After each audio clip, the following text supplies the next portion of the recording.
dunia boleh berubah dalam hidup ini Tuhan, tapi cinta kasih-Mu tetap setia sampai selama-lamanya dalam hidup kami. Kasih-Mu tak pernah berubah dalam hidup ini Tuhan. Kasih-Mu sungguh ajaib buat setiap kami. Kami menikmati kasih-Mu setiap hari dalam hidup kami. Dan kasih-Mu sempurna buat setiap kami. Haleluya. Thank you Jesus. Walau dunia berubah, namun kasih-Mu Tuhan tetap sama di hidupku. Kau setia dalam setiap rencana-Mu. Ku percaya hidupku dalam tangan-Mu.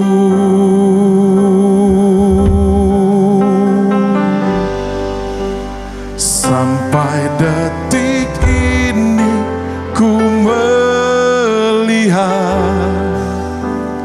penyertaan-Mu sempurna. Sampai selamanya Kaulah Tuhan, satu-satunya pengharapanku. Boleh berikan sorak-sorai sekali lagi buat Tuhan Yesus kita yang ajaib. Naikkan pujian ini sama-sama, katakan yuk.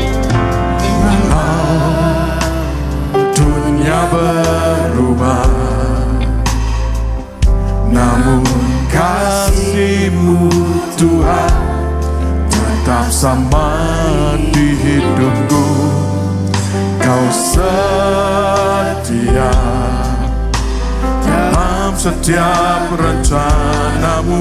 Ku percaya hidupku dalam tangan-Mu. Sampai detik ini ku melihat penyertaan-Mu sempurna.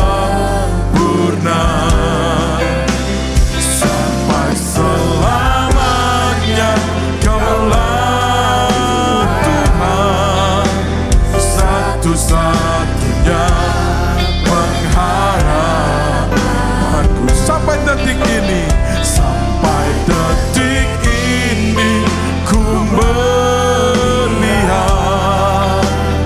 penyertaan-Mu sempurna. Sampai selamanya Kaulah Tuhan, satu-satunya pengharapanku. Walau dunia berubah dalam hidup ini, walau dunia berubah, namun kasih-Mu Tuhan tetap sama di hidupku. Kau setia dalam setiap rencana-Mu, dalam setiap rencana-Mu. Ku percaya hidupku dalam tangan-Mu. Sampai detik ini ku melihat penyertaan-Mu sempurna. Sampai selamanya Kaulah Tuhan, satu-satunya pengharapan. Sampai detik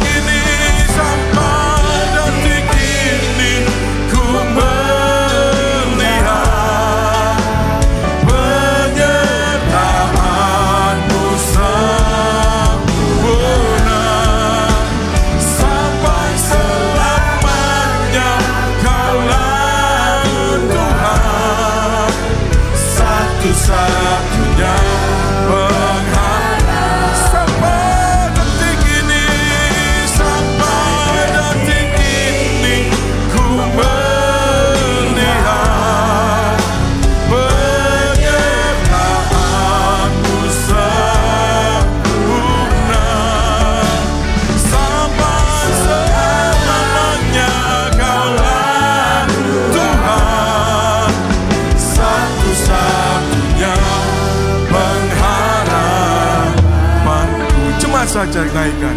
Sampai detik ini. Boleh angkat tanganmu bersama-sama. Dengan sungguh-sungguh malam hari ini kami datang kepadamu Tuhan. Menyatakan bahwa Engkau sungguh baik buat setiap hidup kami. Bahkan sampai detik ini kami ada di tempat ini. Pemeliharaanmu sungguh sempurna buat setiap kami. Penyertaanmu sempurna buat kami Tuhan. Engkaulah Tuhan, satu-satunya pengharapan hidup kami.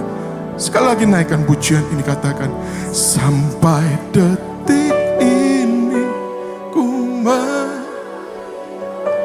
Engkau baik Tuhan. Engkau baik Yesus.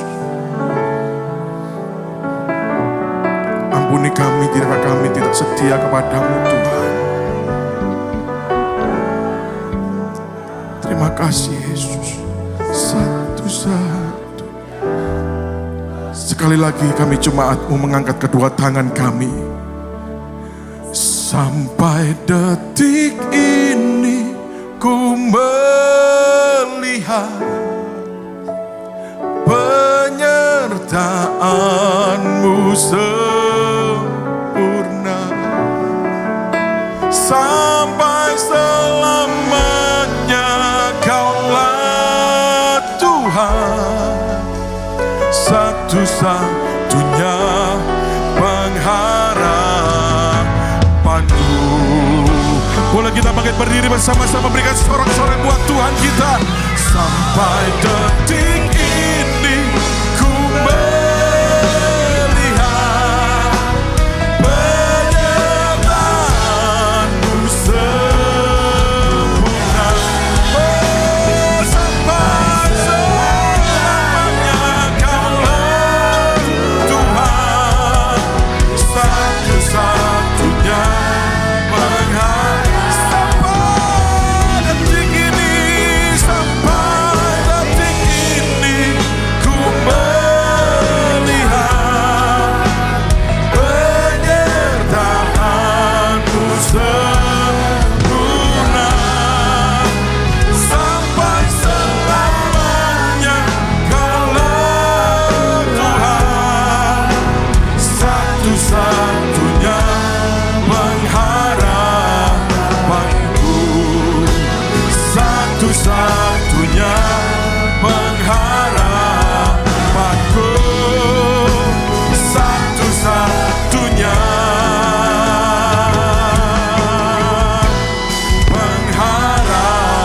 pengharapanku.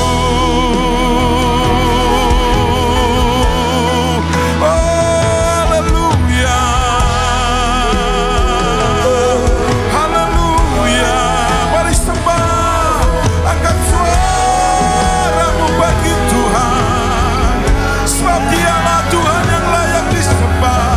Sebab Dialah Tuhan yang terbesar. Segala kemuliaan hanya bagi Tuhan.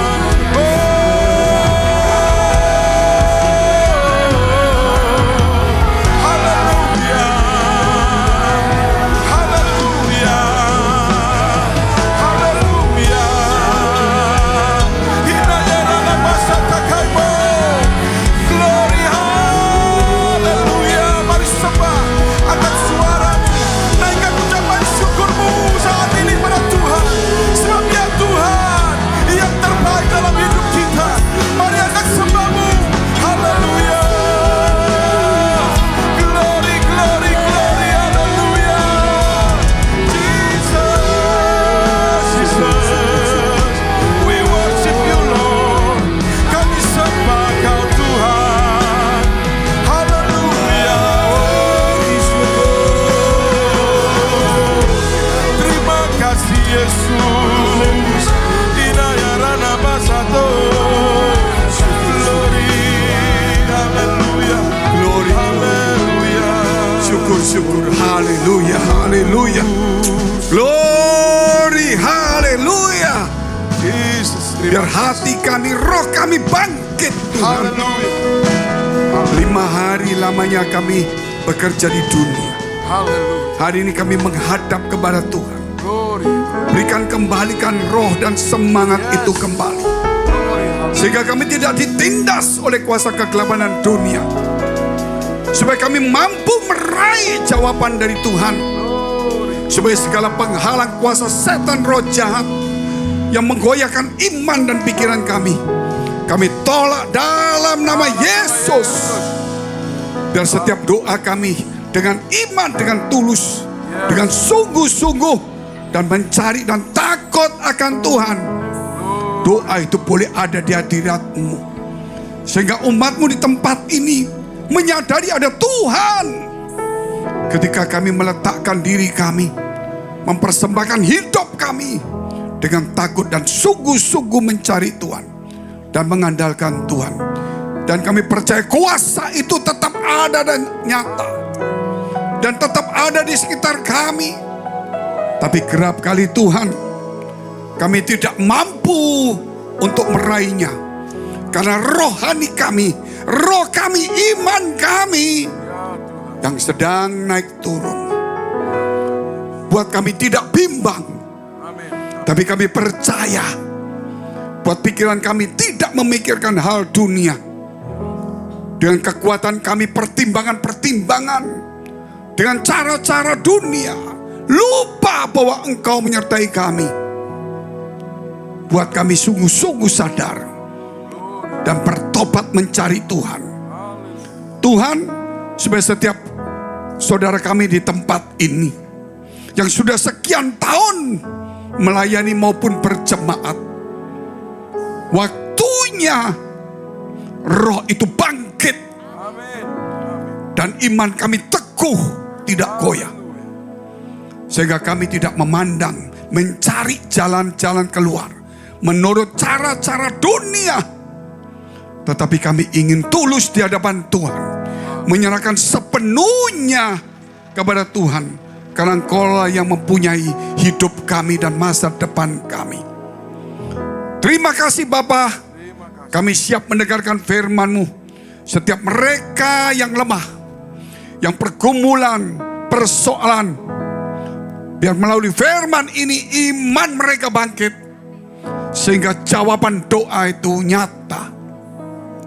Di dalam nama Tuhan Yesus, kami siap untuk mendengarkan firman-Mu. Haleluya. Amin. Shalom saudara dikasihi Tuhan. Puji Tuhan. Setiap hari lebih semangat. Setiap hari sangat semangat. Semangat bukan karena jumlah orang yang banyak. Semangat bukan karena saudara ada sesuatu. Mau banyak, mau sedikit, mau bagaimanapun juga. Semangat itu datang dari dalam keluar, bukan dari luar. Orang lain semangat baru kita ikut. WL semangat baru kita ikut. Oh, kita nggak pikir seperti itu. Kita bangkitkan roh kita. Walaupun mungkin musiknya syahdu, mungkin WL-nya diam, saudara, bangkitkan rohmu. Karena kita masing-masing bukan ekor, tapi kepala. Memang dalam pujian, dalam khotbah ada pemimpinnya. Tapi saudara memimpin dirimu sendiri untuk datang kepada Tuhan. WL membantu, pendeta membantu, musik membantu. Kalau saudara tergantung kita, tergantung WL, musik, saudara nanti di rumah tergantung orang juga. Justru di sini waktu pujian, waktu khotbah, saudara harus mau khotbahnya orang tua, mau pelan, mau tidak mengerti, bahasanya pelan. Saudara mesti bangkitkan, aku mau terima, aku mau terima. Supaya saudara ketika pulang, jiwa pemimpinmu itu ada. Sehingga engkau tidak tergantung oleh kondisi situasi. Karena seorang pemimpin itu tidak tergantung dari kiri kanan. Tapi dia terus mengupgrade hatinya, mengupgrade semangat dan cara berpikirnya. Karena kita tahu kita pemimpin. Setiap orang itu kepala, bukan ekor. Gitu. Jangan saudara lebay. Baru pertama kali seumur hidup saya ngomong lebay di mimbar ini. Pertama kali ini loh. Padahal itu saya jarang ngomong, gak ngerti artinya. Orang ngomong kadang-kadang bingung apa itu kadang. Takut saya ngomong. Kok muncul sendiri? Saking gemesnya Tuhan cepat saudara ini. Lebay saudara. Bener kok. Saya jarang. Hampir saudara. Gak pernah saya ngomong itu. Ini mungkin Tuhan mau bangkitkan saudara. Supaya jangan lebay-lebay lagi lah. Amin. Ya saudara amin, saya juga kaget tuh. Ya, biasalah. Kadang-kadang seperti itu. Ya, gara-gara lebay kita mesti lihat dulu pandangannya. Ada orang yang memberitakan Injil, berarti melayanilah.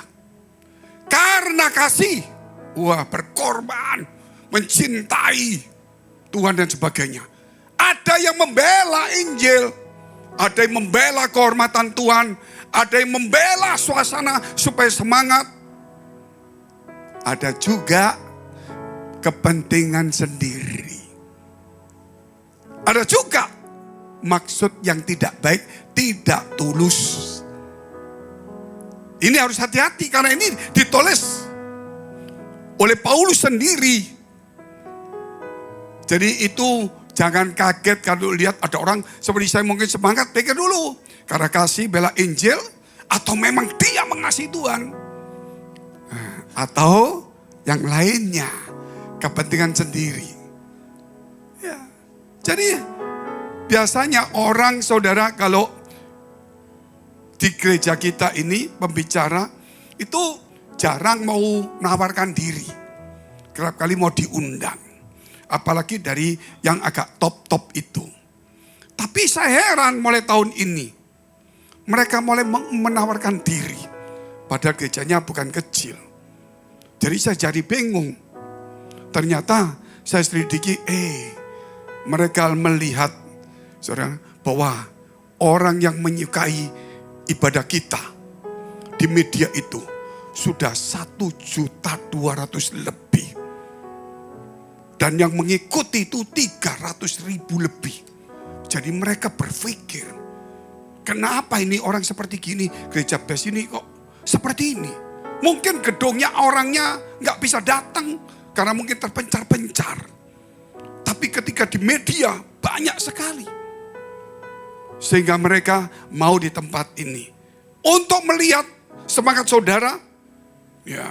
Untuk melihat apakah benar di tempat ini sudah ada karakter ajaran bagus.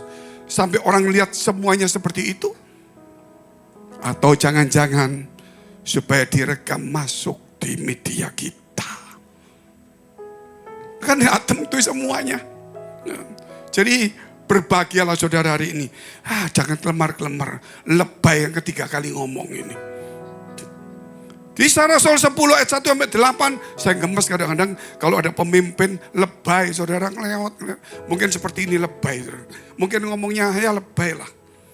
Tidak tahu artinya lebih jelas. Pokoknya itu keluar hari ini. Kisah Rasul 10 ayat 1 sampai 8. Di Kaisaria ada seorang yang bernama Cornelius. Seorang perwira pasukan yang disebut pasukan Italia. Pasukan. Iya, ini pasukan. Kita pemimpin. Ia saleh. Ia serta seisi rumahnya takut akan Allah. Takut akan Allah. Saleh takut akan Allah. Ia memberi banyak sedekah kepada umat Yahudi. 3. Senantiasa berdoa kepada Allah. Luar biasa. Memberi, berdoa, hidup di lingkungan saleh. Dalam kehidupan sehari-hari takut akan Allah. Luar biasa enggak? Takut akan Allah sehari-hari berdoa sendiri. Kepada orang-orang dia saleh. Saudara. Itu enggak main-main.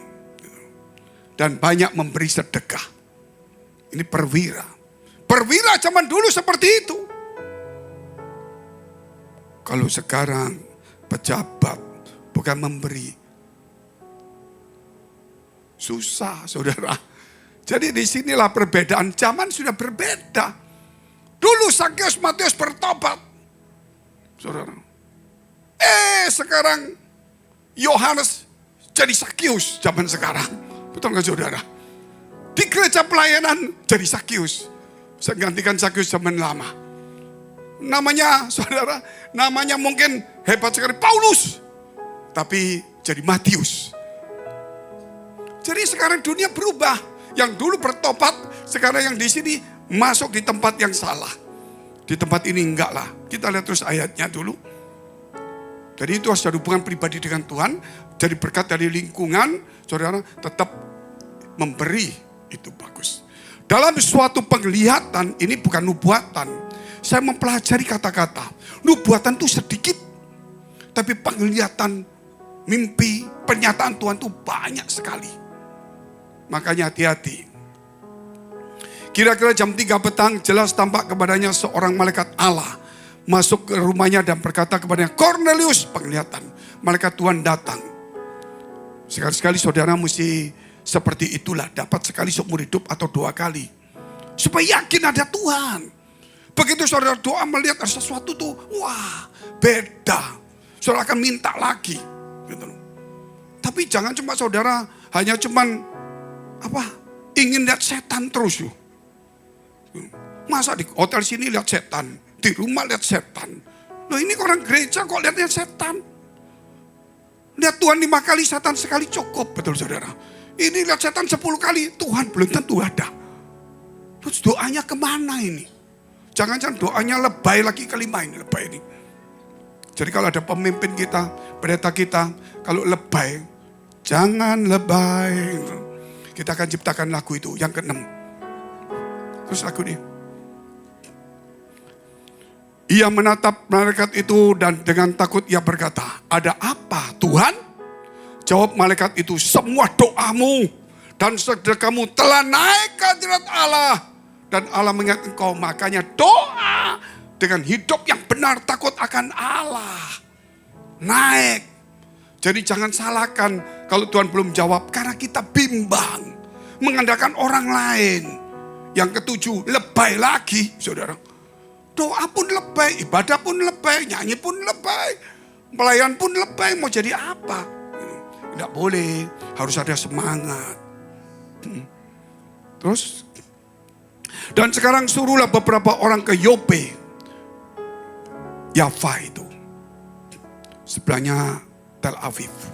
Untuk menyebut seorang yang bernama Simon Petrus, ya, yang disebut Petrus. Ia menumpang di rumah seorang penyamak kulit yang bernama Simon juga, yang tinggal di tepi laut. Setelah malaikat yang berbicara kepadanya itu meninggalkan dia, dipanggilnya 2 orang hambanya beserta seorang prajurit yang saleh dari orang-orang yang selalu bersama-sama dengan dia. 8. Dan sesudah ia menjelaskan segala sesuatu kepada mereka, ia menyuruh mereka ke Yope. Ini satu penglihatan yang nyata. Saya tidak tahu di sini ada Pak Adi, ada Pak Irwan enggak. Itu saksi hidup. Kita kedatangan seorang pendeta zaman dulu. Mungkin pendetanya sekarang sudah tua atau mati, saya nggak tahu. Jadi boleh diomong kalau sudah 25 tahun. Jadi seberapa tahunnya? Ya 25-30 tahun mungkin. Oh terkenal dia. Ini persekutuan. Wah terkenal sekali. Wih nubuatan hebat. Wih bahasa rohnya hebat sekali. Sungguhan saudara. Khotbahnya keras. Tapi ada hal yang kurang bagus. Ya saya tidak boleh cerita itu. Ya motivasi yang kurang baik lah. Satu saat saya sedang di rumah.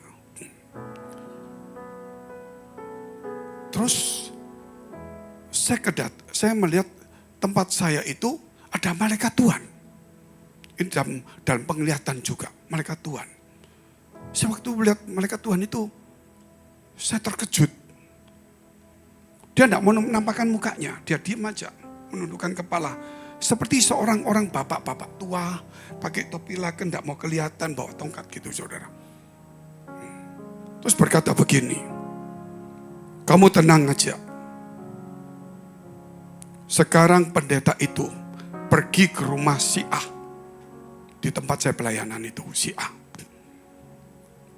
Dia sedang bicara dengan tuan rumahnya. Dia sedang berbicara untuk mengambil alih pelayananmu. Gitu. Dia hari malam ini datang. Dan sekarang utusan iblis akan datang ke tempat kamu. Gitu. Supaya mungkin kita diserang dulu. Tapi kamu jangan takut, tenang saja. Kalau dia masuk, kami akan tangkap. Kami akan tangkap. Nggak lama lagi saya melihat itu, iblis itu seperti gila saudara. Tiba-tiba di jendela. Dalam penglihatan itu jendela saya seperti ini. langsung datang itu. Wih, hitam-hitam. Model pakaiannya semuanya itu atletis, segini tingginya. Dia lihat dari jendela itu. Dia berdiri di atas jendela itu. Dia belum masuk. Padahal malaikatnya sudah di situ. Waktu dia lihat gini.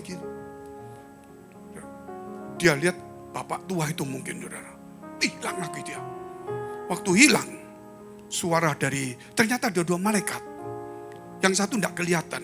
Berkata begini, Frankie, dia sekarang pergi ke rumah itu. Dia merundingkan sesuatu yang buruk.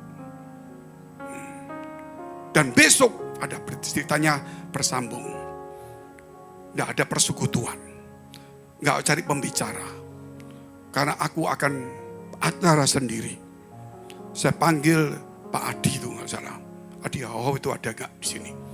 Adi bilang, ada mana Bapak? Kamu saksi, kamu yang pergi sana besok. Betul nggak orang itu ada? Dan kedua, kita nggak ada ibadah di situ. Loh, terus saya ikut dong. Enggak, kamu ke sana. Mulai jam berapa kamu di situ? Betul nggak Tuhan mau acara sendiri? Pak Adi mau ikut saya. Tapi Pak Irwan bilang, nggak usah, kamu di sana. Satu orang bersaksi di situ. Dia di sana, dia telepon. Ya ada. Ya sudah, diam aja, enggak apa-apa. Saudara, ini ada kejadiannya. Tiba-tiba jam 5, jam 6. Itu angin puyuh cuma di satu rumah itu aja. Angin puyuh di satu rumah itu aja. Rumah itu rumah mewah, gede, sangat mahal. Depannya kaca semua 2 lantai. Kaca itu hancur semua. Solahat itu hilang. Solahat tahu enggak? Pemanas dari matahari. Solahat. Hilang. Genteng itu, saudara, berantakan. Ada yang jatuh. Tapi disusun rapi. Gak masuk akal. Betul ini. Disusun rapi. Ada 5. Sampai mereka telepon, Pak datang sini Pak. Lihat Pak. Saya gak berani masuk. Saya cuma dari jauh. Wih, betul juga hancur. Gentengnya ada 6-7 disusun-susun. Belum pernah melihat kejadian itu. Dan itu serial. Itu ada 7 kali kejadian. Saya gak bisa cerita semua. Saya gak boleh sebut nama. Orang itu orang terkenal. Pendeta terkenal. Dan diundang orang om. Tapi jelas Tuhan ngomong, utusan iblis ada pada dia. Kenapa? Semua orang saudara kita harus hati-hati hidup ini. Yang penting hidup itu kalau kita lihat di pelajaran ini. Nomor 1 itu saleh lah dalam kehidupan itu. Orang saleh itu doanya didengar Tuhan. Orang saleh itu sudah sedekah memberi. Bukan obral. Banyak di tempat lain, kerja lain memberi. Itu besar-besaran. Supaya dilihat orang lain. Supaya dipuji, oh ini besar. Di kita nggak pernah kita puji. Makanya jarang yang memberi. Itu beda juga. Pusing ini. Padahal Tuhan lihat tuh saudara. Jadi kadang-kadang pusing kita ini. Wah gimana caranya. Tapi ya gitu saudara. Di sini orang saleh itu begitu. Baik sama saleh itu beda. Kalau baik itu baik memang. Tapi mungkin juga baik untuk maksud lain. Contohnya orang nipu pasti baik. Tapi kalau orang saleh itu tetap saleh. Tetap baik di mana-mana. Karena saleh itu karakter dia. Baik itu kebiasaannya dia. Beda saudara. Baik itu dilatih. Baik itu dipaksakan. Saya mau nipu orang baik. Saya mau nipu orang saleh. Gak mungkin. Itu pelajaran salah itu. Orang saleh gak bisa nipu orang. Gak bisa nipu. Cuma sering ditipu. Makanya kalau saudara sering ditipu. Ada pendeta datang kepada saya. Orang tua. Punya gereja 5. Datang. Pak Fengki. Saya ditipu banyak orang Pak. Gudang saya jual. Itu bekas orang kaya. Ditipu Pak. Hah? Ditipu? Iya. Sesama pelayan. Oh iya. Tipu. Langsung saya berkata, Pak, di muka pendeta-pendeta juga. Kalau Bapak ditipu orang, Bapak bersyukur dia lihat saya. Mungkin dia pernah baca buku saya, masalah ada berkat. Jadi mungkin ada berkat di balik itu. Dia lihat saya. Saya lihat dia seperti begini. Kalau Bapak ditipu, berarti Bapak orang baik. Karena hanya orang baik, orang saleh yang gampang ditipu, Pak. Dia bilang, Jadi saya tahu Bapak baik berarti. Gitu loh. Kalau saya penipu, nipu lagi Pak. Gitu loh. Kan Bapak baik. Hanya sekarang belajar berhikmat. Dan kalau bisa hidup saleh. Supaya tetap diberkati, ditolong Tuhan. Jadi saudara jangan takut. Orang baik itu punya maksud tujuan baik, tujuan kasih, tujuan tidak baik. Tapi kalau saleh itu lain karakter. Makanya poin pertama itu orang saleh. Itu penting sekali. Nah kalau orang saleh saudara tahu itu. Sedekahnya itu ada di hadapan Allah. Diterima. Tuhan mengatakan. Itu orang Yunani perwira. Dia bukan orang Israel. Di zaman itu memang gak boleh gabung. Orang Israel pergi rumah Yunani gak boleh. Orang Yunani masuk orang Israel gak boleh. Itu sudah ada hukum. Nanti sudah baca ayat itu terusnya ada hukumannya. Tapi ini betul-betul dia bisa berdoa seperti itu. Ini kumpulan orang-orang Yunani semua. Yang cari Tuhan. Dan seisi rumahnya saleh. Makanya saya ingin supaya di gereja ini lebih banyak gereja kita. Jemaatnya lebih banyak. Ya kita harus mayoritas itu saleh. Supaya itu bisa membuat sekitar kita menjadi saleh juga. Tapi kalau hanya separuh saleh, separuh gak saleh. Wah perang terus itu. Kadang-kadang jadi gak saleh, jadi bingung saudara. Terutama para pemimpin-pemimpin ini. Saleh lah. Kedelapan, jangan lebay. Sudah taruh banyak ini. Bikin lagu lebay nanti. Saya tidak tahu kok kata ini. Stop. Tidak boleh lagi. Jadi saudara kita lihat sekarang. Kisah Rasul 8 ayat 18 sampai dengan 24. Saya tunjukkan orang yang bertobat. Tapi ada sesuatu yang tidak bagus. Ketika Simon melihat bahwa pemberian Roh Kudus terjadi oleh karena rasul-rasul itu menumpangkan tangannya, ia menawarkan uang kepada mereka. Nah, ini hati-hati nyogok itu sini. Jadi kalau memberi tangan kanan, tangan kiri jangan tahu. Ya, jangan niru orang lain memberi supaya pendetanya doain, gak mempan. Gak boleh saudara. Kalau kita tulus, gak lihat apapun juga. Allah itu lebih lihat daripada kita. Percayalah itu. Jadilah hubungan dengan Allah lebih nyata daripada dengan pendetamu. Pendeta tetap bagus, tapi maksud saya Tuhan lebih nyata. Takut Tuhan itu nyata. Seperti kalau saudara pergi ke kantor itu ada kamera-kamera. Kamera mau garuk-garuk takut, betul nggak saudara? Mau harus jaga. Ada nyamuk diam aja. Supaya apa? Supaya kelihatan wibawa. Betul. Apalagi kalau mau pergi ke kantornya orang. Begitu duduk, ada kamera, jangan lihat diam duduk. Kita harus berlaku kelihatan bagus. Itu kamera Tuhan. Terus kita lihat lagi. Mau ngomong lebay takut. Saya stop soalnya tadi. Serta berkata, berikanlah juga kepadaku kuasa itu. Supaya jika aku menumpangkan tanganku di atas seorang, ia boleh menerima Roh Kudus. Terus, tetapi Petrus berkata kepadanya, binasalah kiranya uangmu itu bersama-sama dengan engkau. Karena engkau menyangka bahwa engkau dapat membeli karunia Allah dengan uang. Engkau bisa membeli karunia Allah dengan uang. Banyak. Tapi lebih celaka lagi orang punya karunia menjualnya. Yang punya nubuatan khotbah seperti saya. Karunia tidak bisa dibeli. Betul ya? Tapi bisa dijual. Tidak bisa dibeli tapi bisa dijual. Karena orang yang dapat menjual. Orang mau ingin beli gak bisa. Itu pemberian Allah. Karena karunia bukan dibeli. Karunia itu pemberian. Gak bisa dibeli. Tapi dijual bisa. Caranya jual pakai mana? Jual sana? Enggak. Jualnya itu kita. Saudara. Yang pura-pura nubuat sama orang lain. Pura-pura doain di rumahnya orang, terus orang kaya datang terus seminggu doa terus saya sama nyapu rumahnya. Tahu-tahu dia adalah ketua komsel dari gereja lain. Kok baik? Kok Pak Daeng kalah, Pak Hendri kalah ya? Pindah gini saudara. Itu sudah terjadi.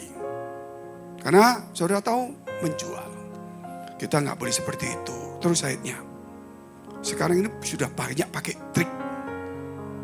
Kita harus hidup betul-betul sama Tuhan. Tidak ada bagian atau hakmu dalam perkara ini.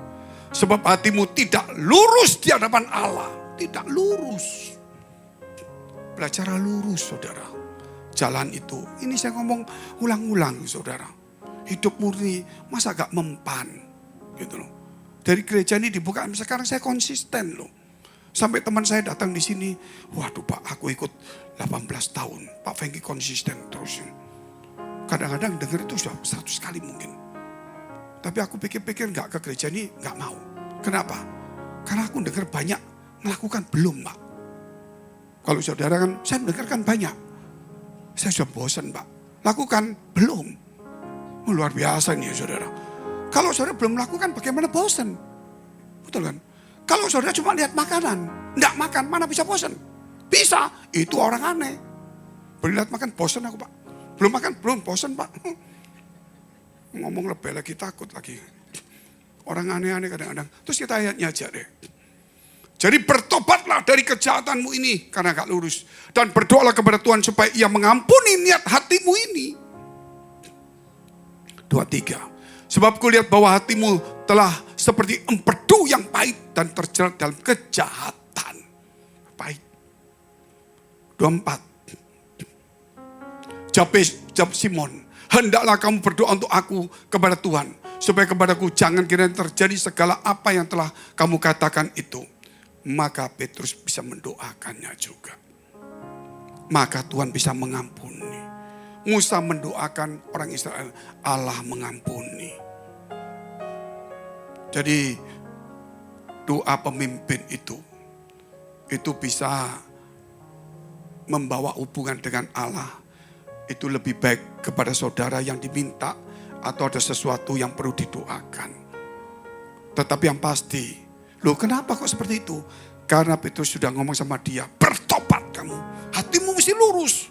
Kalau nggak lurus mana bisa didoakan. Kalau saudara nggak beriman sungguh-sungguh cuma tetap doa repot. Yang doa kencang sampai jam 2 pagi, saudara jam 10 malam bisa tidur. Luar biasa gak? Gimana? Pada saat semakin kurus, yang susah semakin gemuk. Kan terbalik saudara. Mestinya pada saat gemuk, yang susah tambah kurus. Saya tambah kurus terus ini. Yang kedua, takut akan Tuhan. Takut akan Tuhan. Tadi dikatakan, kita baca aja ayatnya.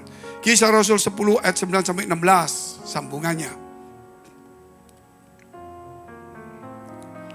Keesokan harinya ketika orang itu berada dalam perjalanan yang diperintahkan Cornelius untuk pergi ke rumah Simon Petrus di Yope.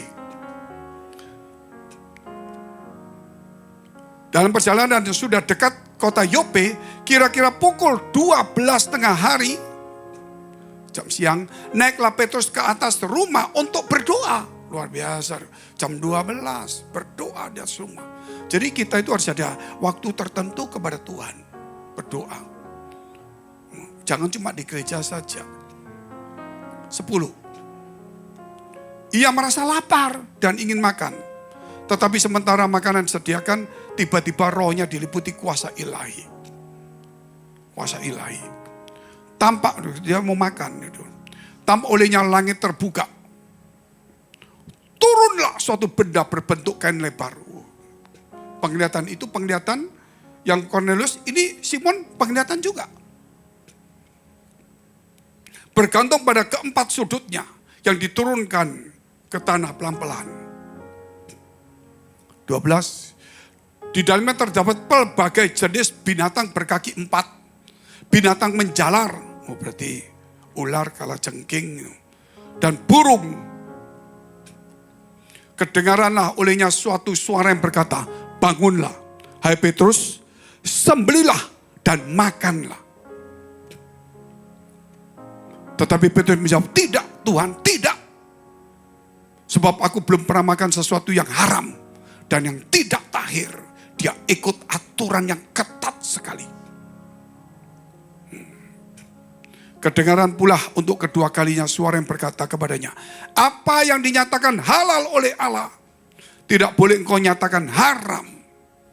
Jadi hukumnya hukum kalau belajar itu Kita tahu firman Allah, tapi kita harus lebih dekat kepada Tuhan. Supaya ada sesuatu bimbingan lebih khusus dalam kasus-kasus tertentu. Hal ini terjadi sampai 3 kali dan segala sesuatu itu terangkatlah benda itu ke langit. Ya.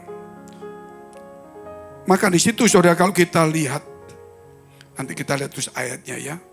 Kita lihat ayat 17 dulu sampai 22, tambah. Petrus bertanya-tanya di dalam hatinya, apa kiranya arti penglihatan yang telah dilihat itu? Sementara itu telah sampai di muka pintu, ini orangnya sudah sampai. Enggak tahu alamat, cuma dikasih tahu. Penglihatan malaikat Tuhan Kornelius ke sana. Petrus enggak tahu juga, nanti dapat sesuatu. Sementara itu telah sampai di muka pintu, orang-orang yang disuruh oleh Kornelius dan yang berusaha mengetahui di mana rumah Petrus. Mereka memanggil seorang dan bertanya, apakah Simon yang disebut Petrus ada menumpang di rumah ini? 19. Dan ketika Petrus sedang berpikir tentang penglihatan itu, berkatalah roh. Ini benar. Ada 3 orang mencari engkau. Ini saudara luar biasa. Jadi sinkron semuanya.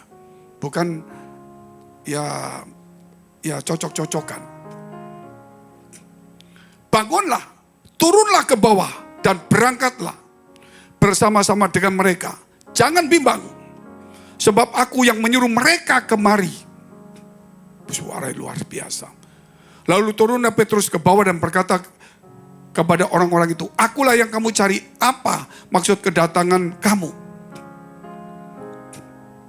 Jawab mereka, Kornelius seorang perwira yang tulus hati dan takut akan Allah. Dan yang terkenal baik di antara seluruh bangsa Yahudi telah menerima penyataan Allah, bukan nubuatan. Dengan perantara seorang malaikat kudus, penyataan beda dengan nubuatan. Supaya saudara jangan terjebak di nubuatan. Supaya ia mengundang engkau ke rumahnya dan mendengar apa yang akan kau katakan.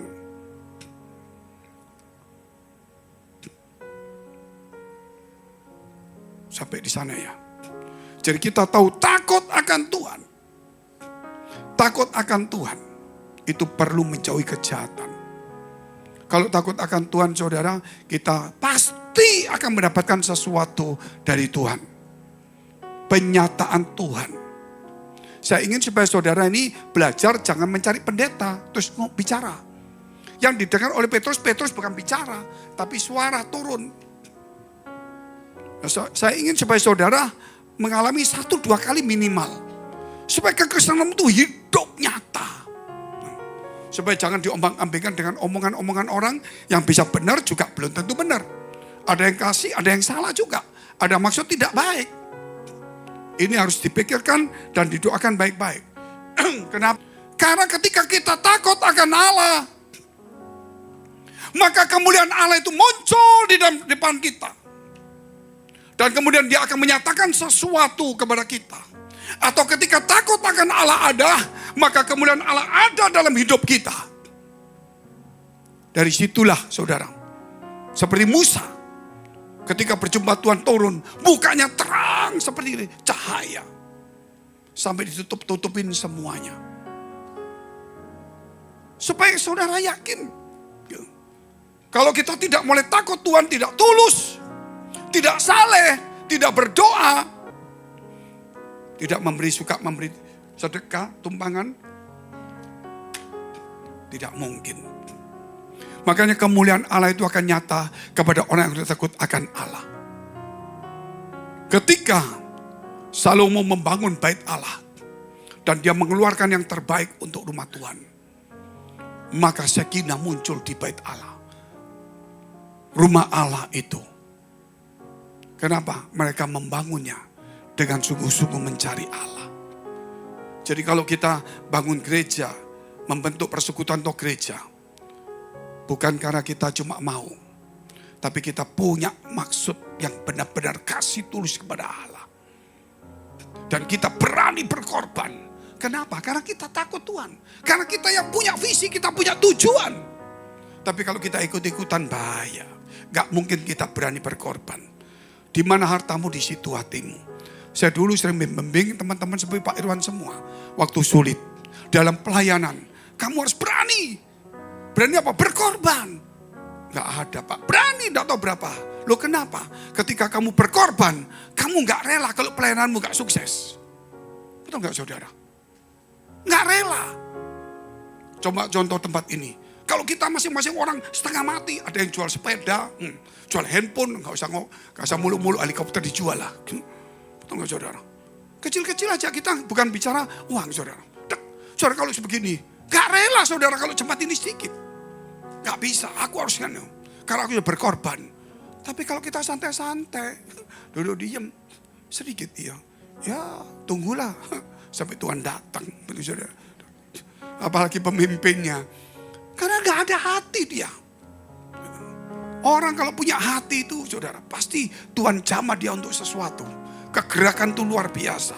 Kita lihat dulu, sebelum kita lihat satu ayat lagi. Masih ya satu ayat saja, 2 ayat mungkin.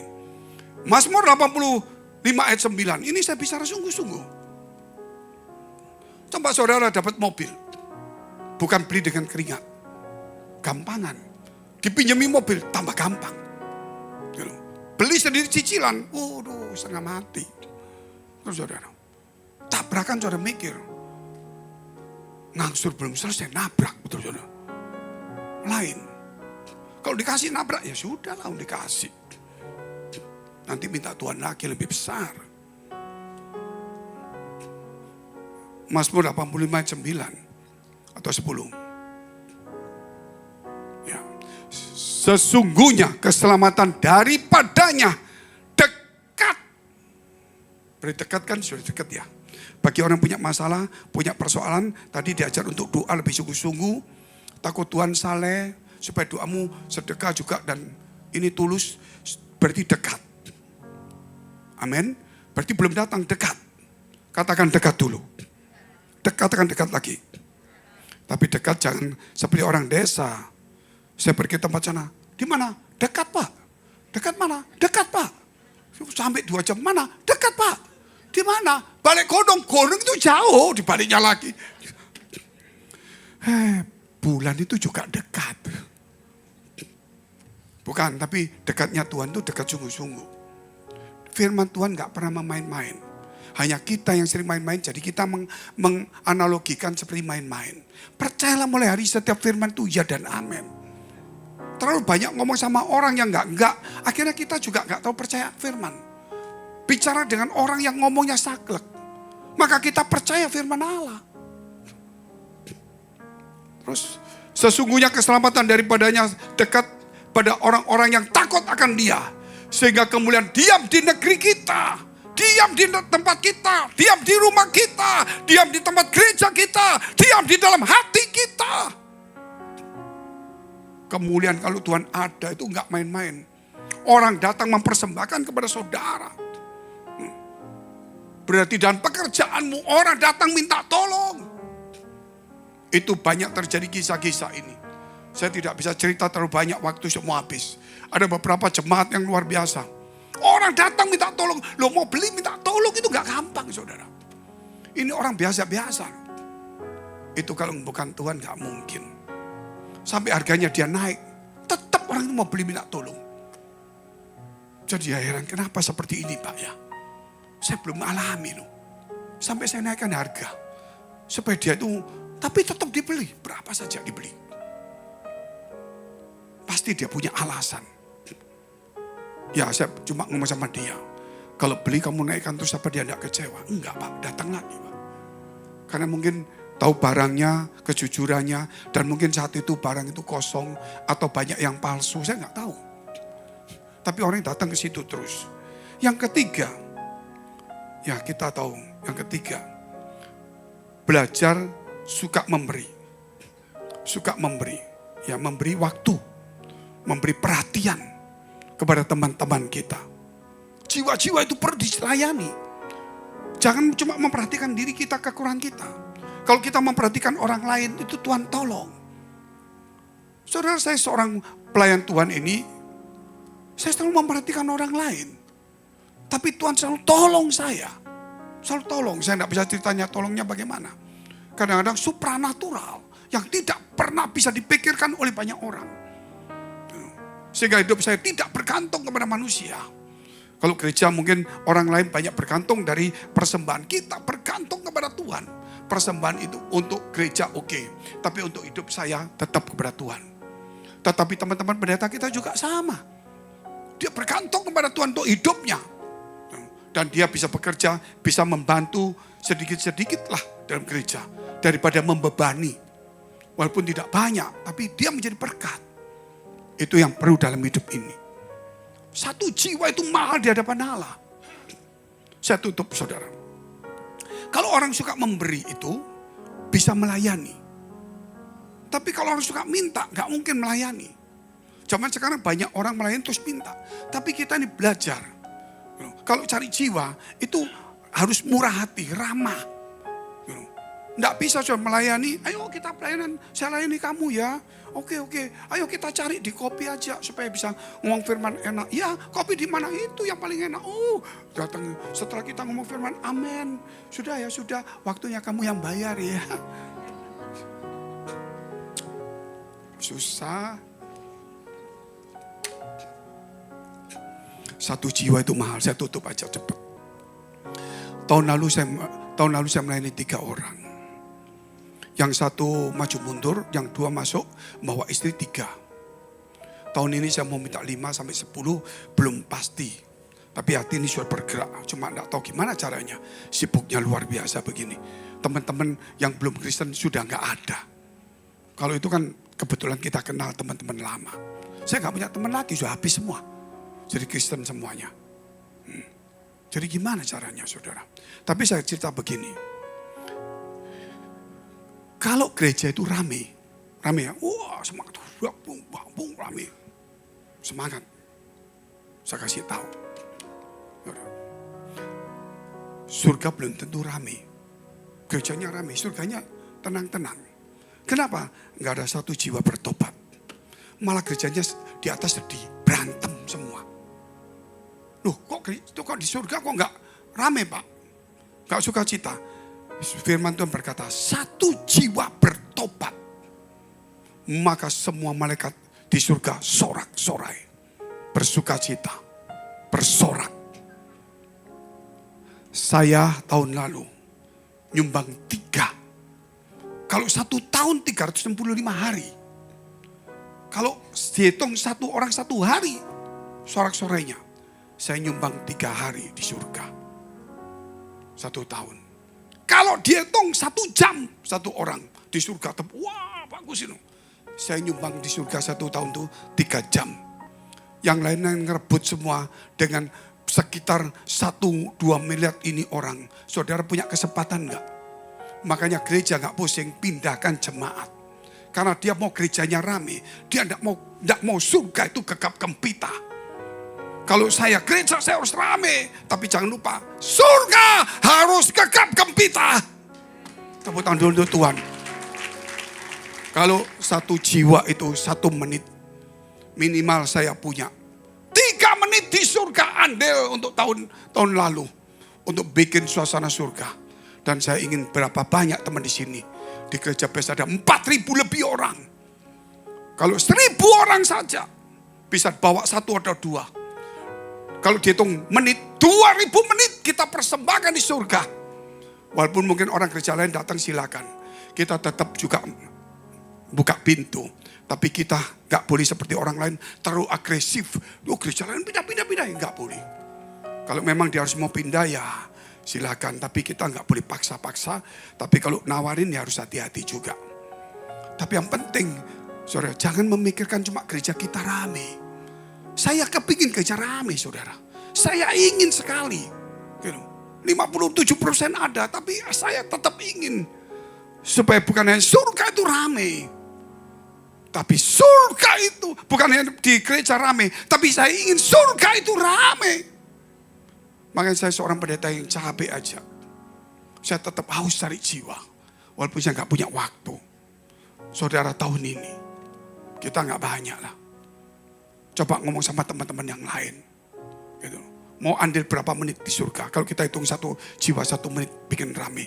Mau andil berapa menit? 1 menit, 2 menit, terserah saudara. Setiap tahun. Bikin 1 menit, 5 menit saya andil. Atau 1 jam, 2 jam saya andil. Kalau hari diborong semua oleh best. Jiwa-jiwa itu penting. Saudara, 1 jiwa. Tuhan korbankan 2 ekor babi. Saya akan khotbahkan itu di minggu. Kita pakai berdiri dulu. Kita berdoa dulu.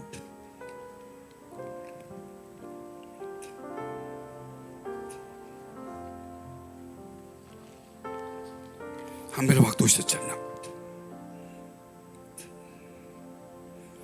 Kau memberkati kami semua di tempat ini. Tuhan urapi setiap kami di tempat ini. Supaya kami belajar firman Allah hari ini. Buat hati kami tulus. Tulus. Buat kami takut Tuhan. Buat kami saleh. Dan tetap berdoa. Dan selalu memberi sedekah. Tuhan, kami tahu Engkau hidup ada bersama dengan kami. Dan kami tahu jawaban doa itu dekat. Tuhan sudah dekat kepada kami. Biar hati kami tetap terpaut kepada Tuhan. Engkau urapi setiap kami yang ada di tempat ini. Supaya jangan satu orang pun di tempat ini kehilangan waktunya. Supaya setiap orang takut akan Allah. Kemanapun juga ada CCTV di mana-mana. Bukan hanya cuma di fisik kami Tuhan. Tapi di hati kami ada CCTV juga melihat. Betapa jahat kotornya hati kami. Mulut kami bicara firman Allah. Mulut kami bicara tentang kasih. Tapi hati kami kotor. Penuh tipu muslihat. Tuhan, buat kasih itu tulus. Buat supaya kami sungguh-sungguh. Tuhan. Tuhan, kami ingin bukan hanya gereja kami yang rame. Kami ingin rame. Bahkan kami ingin semangat semuanya. Tapi kami ingin juga andil surga itu rame. Beri kami waktu. Beri kami kekuatan roh itu. Kalau hitungannya 1 jiwa 1 menit surga rame. Biar dari gereja kami semua jemaat ini Tuhan. Minimal bisa 500 sampai 1000 menit. Kalau tidak pun di bawahnya. Tapi kami ingin andil. Setiap tahun kami ingin andil. 1-2 menit surga tetap ramai. Kami bukan hanya berpikir dengan trik-trik macam-macam. Di gereja tidak tulus kami tidak mau Tuhan. Kami mau tulus hati. Kau memberkati kami semua di tempat ini. Sucikan kami semuanya. Terima kasih Bapak. Terima kasih. Angkat hatimu saudara.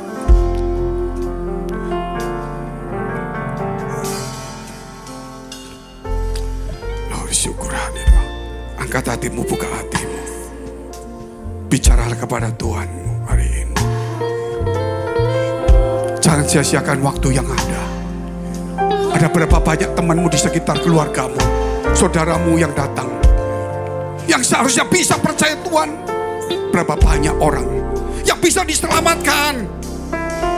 Berapa banyak orang yang bisa dimuridkan, yang bisa dibuat dewasa rohani, dibawa di gereja. Tapi kita buang saja. Sekian tahun kita pun di gereja mendengar firman Allah hanya cuma sebentar di hati kami. Tapi lalu lenyap dengan kesibukan, kekhawatiran, ketakutan. Bicara kepada Tuhan, Tuhan. Bicara kepada Tuhan. Gerejaku akan ramai. Aku akan berubah. Aku juga ikut andil tahun ini Tuhan. Surga supaya gegap gempita. Bukan mengurangi jiwa-jiwa di gereja. Tapi menambah. Haleluya, urapi jiwa yang haus. Kalau di tempat ini ada 50% saja.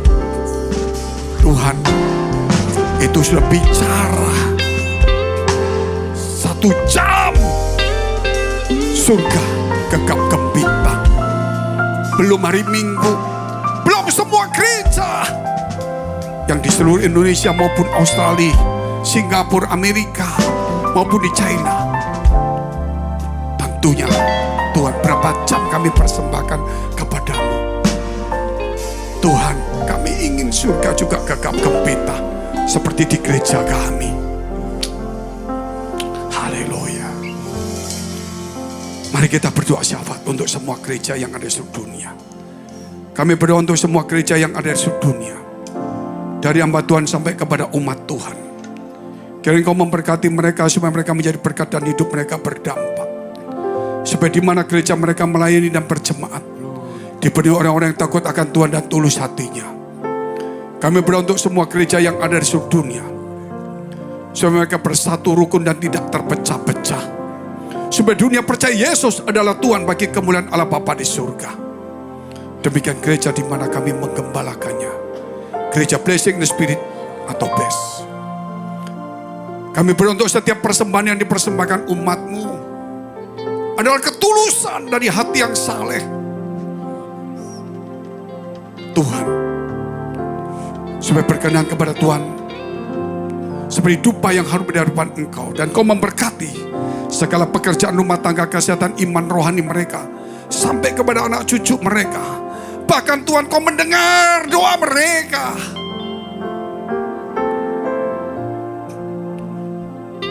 Kiranya Tuhan, kebajikan kemurahan selalu menyertai mereka. Mari dekapkan kedua tangan-Mu di dadamu. Untuk menerima berkat itu mudah dan pasti. Tapi kerap kali hati kita tidak tahan uji. Kita menjadi kikir, sombong, sibuk, arogan, dan lalai dalam tugas. Sebab itu firman Tuhan berkata, Amsal 4 ayat 23, jagalah hatimu dengan penuh segala kewaspadaan. Karena dari situlah terpancar kehidupan. Jadilah berkat dan terimalah berkat rahmat anugerah dari Allah Bapa di surga, di dalam Putra Tunggalnya Yesus Kristus, yang telah mati bagi dosa-dosa kita dan bangkit pada hari ketiga, sehingga kita punya Tuhan Allah yang hidup, dan iman kita bukan kepada Tuhan yang mati. Dan Dia naik surga menyediakan rumah bagi kita, sehingga kita punya pengharapan yang pasti. Dan Dia akan datang kedua kali menjemput gereja jemaat dan umatnya yang berjaga-jaga kudus, dewasa dan bijaksana, serta menghakimi dunia di dalam persekutuan dengan Roh yang Kudus, membuat hati kita berkobar-kobar, roh kita menyala-nyala, sehingga kita senantiasa di dalam kasih semula kepada Tuhan. Roh yang Kudus menghibur, menguatkan, memelihara, menginsafkan, menuntun, memimpin kita kepada kebenaran dan kekudusan, dan membuat kita menjadi saksi Kristus mulai hari ini sampai selama-lamanya. Ku percaya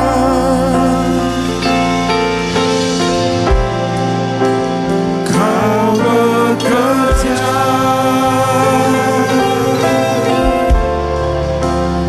mendatangkan kebaikan di hidupku. Amin. Percaya, mari angkat tanganmu bersama-sama sekali lagi pada Tuhan kita. Kau bekerja mendatangkan kebaikan, mendatangkan kebaikan, mendatangkan kebaikan, mendatangkan kebaikan. Oh,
Ayo sorak-sorai paling panjang buat Tuhan kita. Haleluya. Mari bersama-sama kita doa. Bapa kami yang ada dalam surga, dikuduskanlah namamu, datanglah kerajaanmu, jadilah kehendakmu di bumi seperti dalam surga. Berikanlah kami pada hari ini makanan kami yang secukupnya, dan ampunilah kami akan kesalahan kami, seperti kami juga mengampuni orang yang bersalah kepada kami. Dan janganlah membawa kami dalam pencobaan, tapi lepaskanlah kami daripada yang jahat, karena Engkau punya kerajaan, dan kuasa, dan kemuliaan sampai selama-lamanya. Yang percaya berkati Tuhan sama-sama katakan amin. Sampai jumpa di hari Minggu. Tuhan Yesus memberkati kita semuanya. Haleluya.